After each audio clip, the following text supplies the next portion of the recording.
Welcome back to my second video guys. Second video എന്ന് പറയുമ്പോൾ intro വെച്ച് കഴിഞ്ഞാൽ ഈ ചാനലിൽ ഞാനിടാൻ പോകുന്ന ഫസ്റ്റ് വീഡിയോ.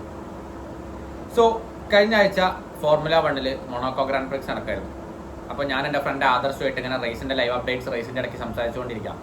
അപ്പോൾ ഞങ്ങൾ തമ്മിൽ ഏറ്റവും കൂടുതൽ ഫ്രീക്വൻ്റ് ആയിട്ട് സംസാരിച്ചുകൊണ്ടിരുന്ന ഒരു കാര്യം എന്ന് പറയുന്നത് ഈ മൊണോക്കോ എന്തൊരു ലക്ഷറി ആണല്ലേ എന്നാണ്. അപ്പോൾ ഞാൻ വിചാരിച്ചു like there is a great story behind Monaco's luxurious മൊണോക്കോൻ്റെ പിന്നിൽ ഒരു നല്ല രസകരമായിട്ടൊരു കഥ ഉണ്ട്. അപ്പോൾ എനിക്കിതുപോലെ ഒരിക്കൽ സംശയം തോന്നിയപ്പോൾ ഞാൻ വായിച്ചതാണ്.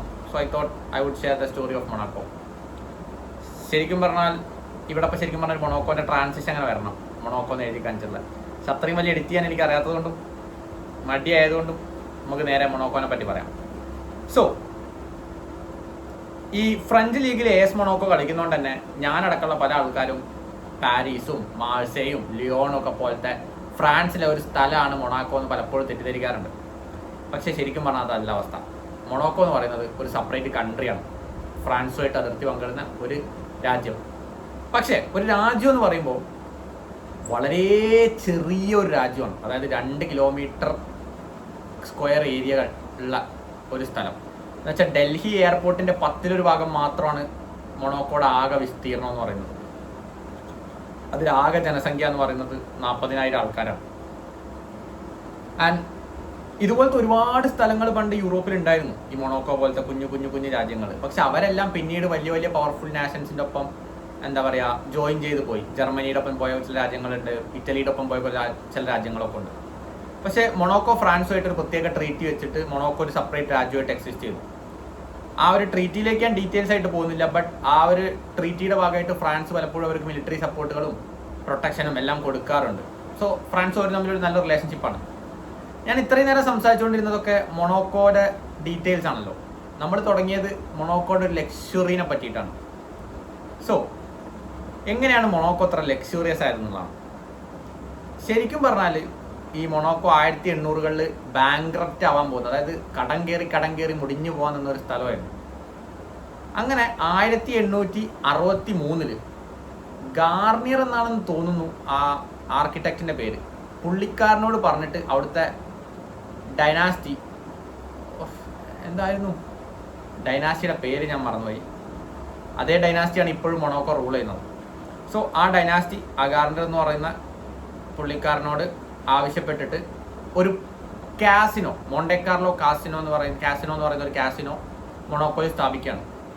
കാസിനോയിൽ നമുക്കറിയാലോ ഗാംബ്ലിങ്സ്, പോക്കർ പോലത്തെ പല ഗെയിംസ് നടക്കും. അപ്പോൾ ഈ കാസിനോയിൽ അവർ വെച്ച റൂൾ മൊണോക്കോക്കാരായി പങ്കെടുക്കാൻ പാടില്ല, പുറത്തുനിന്നുള്ള ആൾക്കാരാണ് വരുന്നതാണ്. അങ്ങനെ ഇത് പുറത്തുനിന്നുള്ള സ്വാഭാവികമായിട്ടുള്ള പൈസക്കാരെ എല്ലാവരും ആകർഷിച്ചു.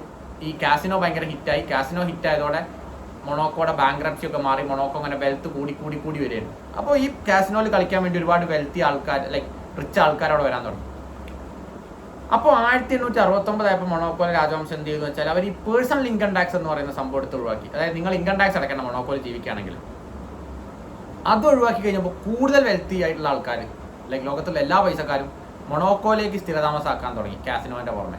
അങ്ങനെ 1863 തുടങ്ങിയ കാസിനോ വഴി 69 വെച്ച ഈ പേഴ്സണൽ ഇൻകം ടാക്സിന് ഒഴിവാക്കുന്ന നിയമം വഴി പൈസക്കാരെല്ലാവരും കൂടെ ഈ പറയുന്ന മൊണോക്കോയിലേക്ക് ചേക്കേറുകയും അങ്ങനെ പൈസക്കാർ കൂടി അത് പൈസക്കാരുടെ ഒരു ഏരിയ ആയിട്ട് മാറുകയും ചെയ്തു.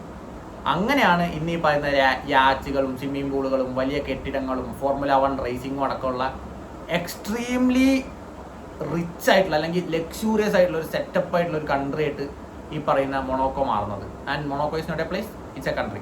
അവിടുത്തെ ഏറ്റവും ഫേമസ് സിറ്റിയാണ് ഇന്നിപ്പോൾ പറയുന്നത് മോണ്ടെ കാർലോ എന്ന് പറയുന്നത്.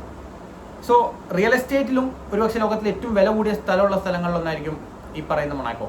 എന്നുവെച്ചാൽ നമ്മുടെ ഭാവിയിൽ സ്ത്രീധനം വാങ്ങുന്നത് ശരിയല്ല, എന്നാലും കല്യാണത്തിന് ഒരു 5 സെൻറ്റ് അല്ല 1/2 സെൻറ്റ് സ്ഥലം തരാം മൊണോക്കോയിൽ എന്ന് പറയുമ്പോൾ 1/2 സെൻറ്റ് നിൻ്റെ വേറെ ആർക്കെയും കൊണ്ട് കൊടുക്ക്, എനിക്ക് ഒരു 1000 ഏക്കർ വേണമെന്നൊക്കെ പറയുന്ന ആൾക്കാരുണ്ടാവും.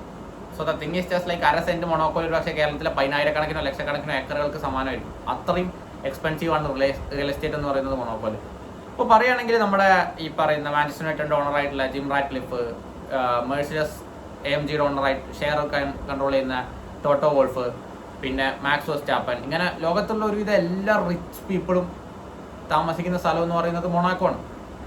സോ ലൈക്ക് ഒരു ടൈമിൽ 1800-കളിൽ ബാങ്ക്രപ്സിയിലേക്ക് പോയ ഒരു രാജ്യം അവരുടെ ആ ഒരു കാസിനോ ഗാംബ്ലിംഗ് വഴി അവർ വെച്ചൊരു നിയമം വഴി ലോകത്തിലെ എല്ലാ പൈസക്കാരും കൂടെ വന്ന് ലോകത്തിലെ ഏറ്റവും വെൽത്തിയസ്റ്റ് കൺട്രികളിൽ ഒന്നായിട്ട് മാറിയ കഥ എന്ന് പറയുന്നത് ഭയങ്കര ഇൻട്രസ്റ്റിംഗ് ആണ്. So that's all about Monaco. Let's talk about